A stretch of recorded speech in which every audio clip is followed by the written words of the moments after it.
Welcome to Broxfield, model railway layout, and a major engineering upgrade which I am about to undertake. Basically, I have bought a box of 25 yards of the new Peco Bullhead track and one or two rail joiners to go with it, and the plan is to replace some track down in Broxfield, old Peco track, code 75, but I've got the chance to replace certain sections, or quite a lengthy section, with the new Bullhead, and I haven't done anything yet other than wait for this delivery, so this is the very first step. Before we go in, I might as well show you what my station house looks like, where the layout is situated. As you can see, there is a substantial wooden building at the bottom of my garden with a station platform and canopy along the front edge to replicate a station situation, and a proper Broxfield sign on the wall. Inside the building, the double doors, main entrance, I have had to build a bridge to span across to give it a full circular oval, or an oval rather, and that is the bridge, which is about 5 feet long. And that piece of track is part of what I call the back straight, which runs about 36 feet from corner to corner. It's not all track, but the building is 36 feet from that corner through, past the double doors, through down to that corner down there. And it's this piece of track, basically from the doorway section, bridge, down to that curve at the bottom, that I'm planning to replace the double main line. The double main line from underneath that bridge, and possibly the one track of the slow lines with the Bullhead Peco track. This, as I say, is the back of the layout. If I go round, you can see that the front of the layout, there's all the controls on that section there, and the front of the layout takes us through to Broxfield station, main station, and you will notice that there is no fiddle yard. It is all scenic railway all the way around. Up in the corner is Buntingford terminus, single line, and that runs around the back past Haddam Hall and joins the rest of the layout to actually make a fifth track. You've got 4 main lines and a 5th track, which then have to cross the bridge and traverse right the way down to the bottom. And that's the bit that I'm going to upgrade. In case you were wondering about any funny noises in the video, it's because my pet whippet, well actually it's crossed with a greyhound, it's a bit big for a whippet, is down here with me today, so take no notice.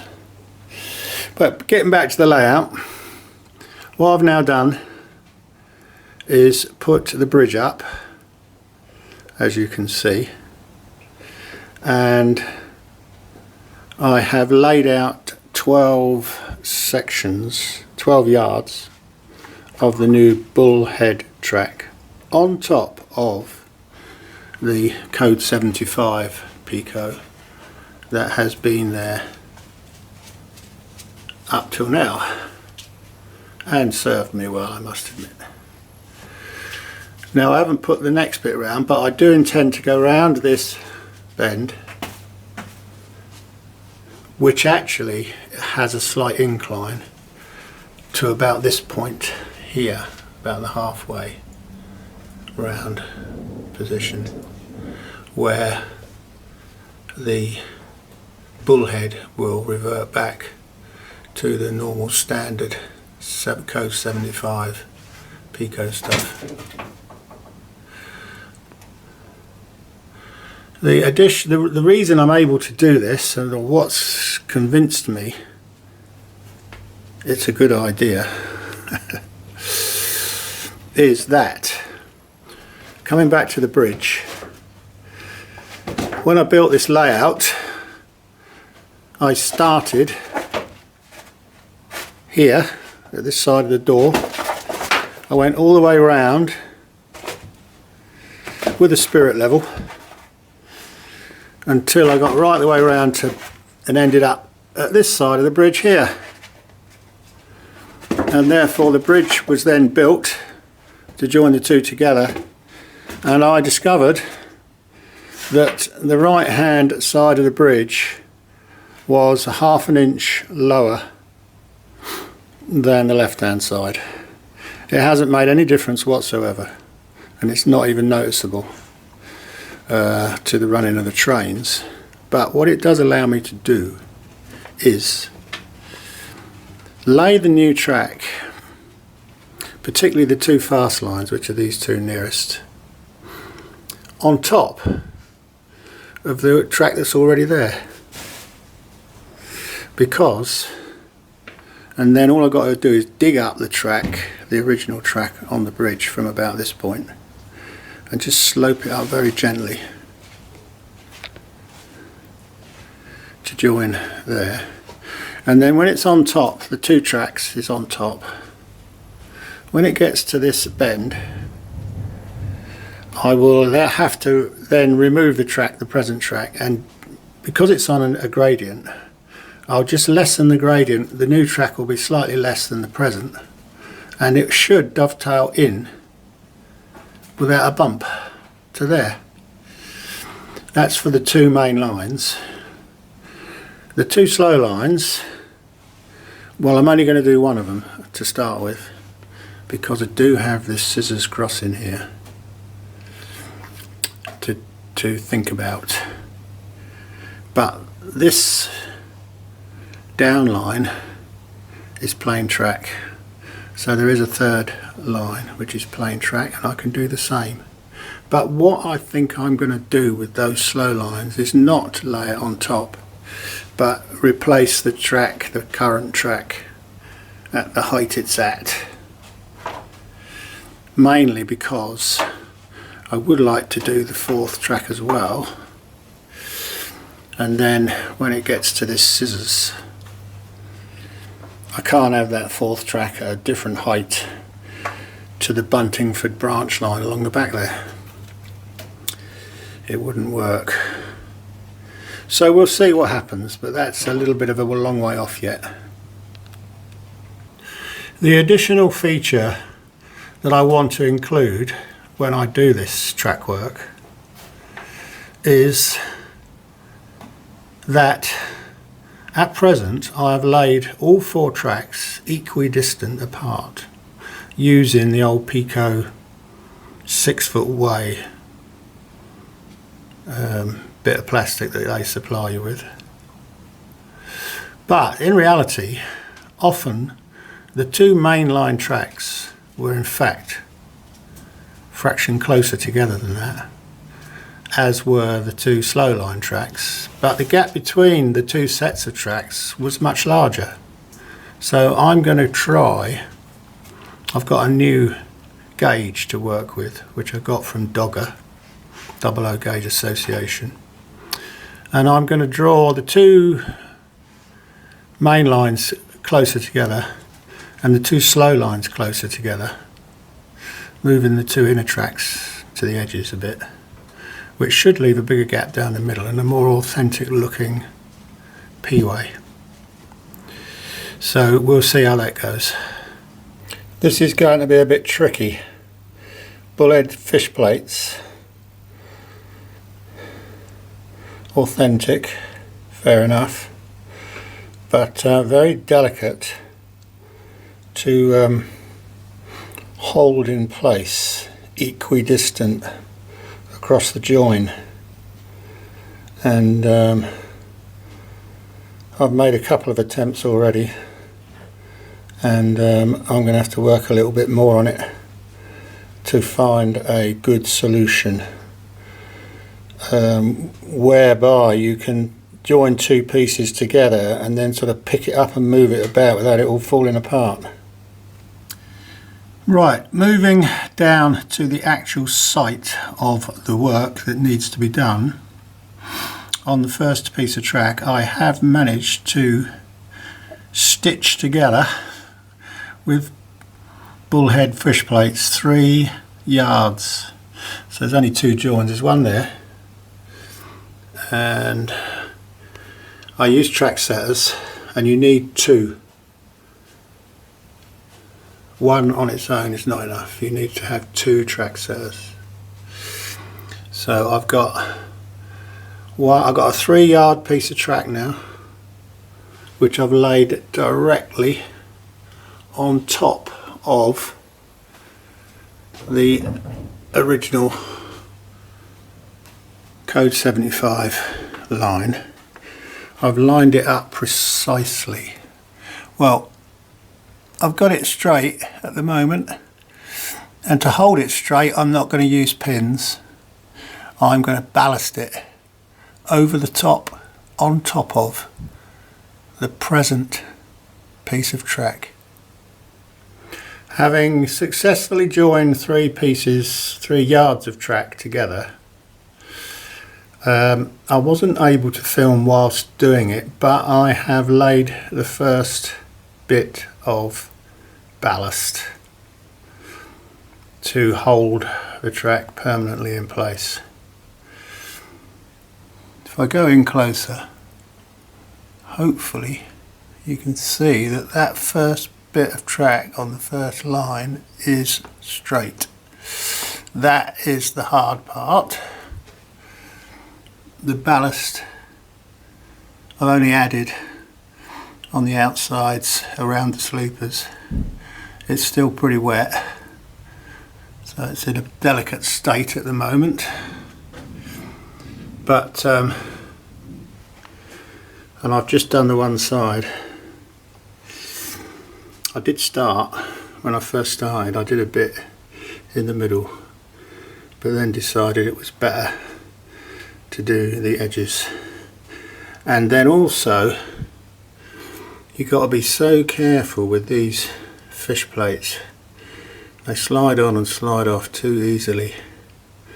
So I have ballasted around that first joint,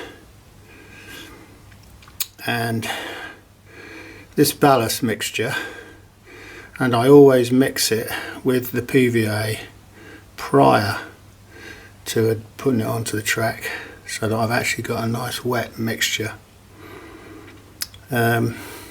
Takes a couple of days to dry, but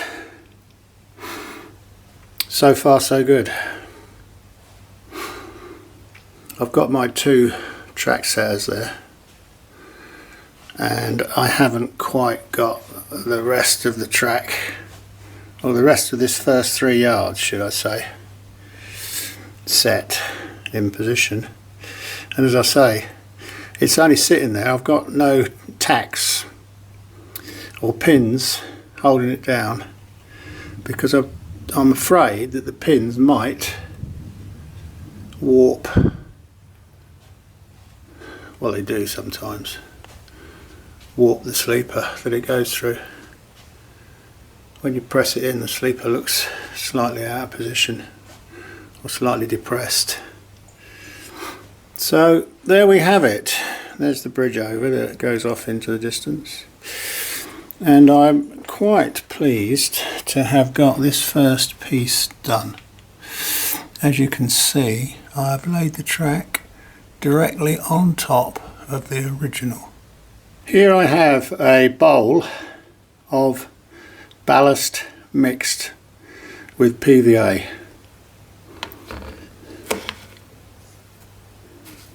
And that is how I then apply it onto the track, and with my little potato knife I can quite easily cajole it all into the little spaces around the sleepers and then let it set in place. As you can see what I've done here, either side of that joint. So now, because it all went so well this morning, I'm going to do some more. Strike while the iron is hot, as they say. How far up there I'll get, I don't know today, but I want to get the majority, or at least one side of the track, with the first 2 yards done, up to the second join, I think, if possible. End of the day, the pot's empty. All the ballast I made is on. The track setters have done their job, and the closest line to me has ballast on both sides in a couple of places to help keep it straight, but ballast all the way down one side, and particularly at the joints, to try and get a dead straight line, which is there. Whoops, that's the dog, forget the dog. So I'm going to call this end of part 1 before I bore everybody to death. Thanks for watching.